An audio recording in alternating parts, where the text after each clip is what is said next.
Друзья, наверняка многие знают известный американский сериал «Друзья». Белорусы тоже решили снять свой сериал «Сябры». Вот так вот я папороть кветку и сгубил. Ой, смешно ты говоришь. Да я тебе кажу. Здорово, хлопці. Здорово, Гришка. А чого ти такий сумний? О, лепей не спрашивай. На Евробачення відправляють.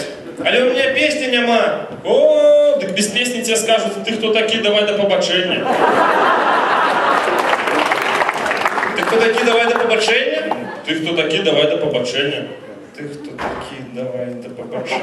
Ти хто такі, давай до побачення. Ти хто такі, давай до побачення. Ти хто такі, давай до побачення. Я пішов к врачу на лечення. Я пішов к врачу на лечення. Ей, де твій талон? Давай до побачення. Де твій талон? Давай до побачення.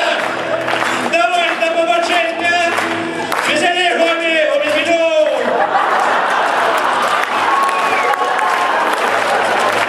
Я макал у каву печенье, я макал у каву печенье, я макал у каву печенье. Эй, печенье, давай на побачення, давай на побачення, давай на побачення, давай на побачення.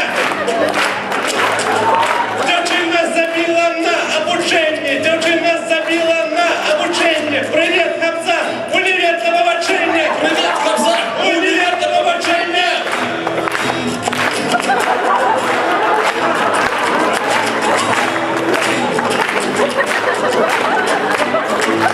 У Білорусі почалося скважин бурення. Учені знайшли нафти тячення. Ей, Венесуела, давай до побачення.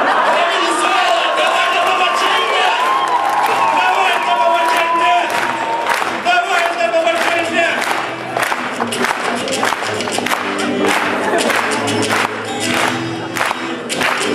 Веселее!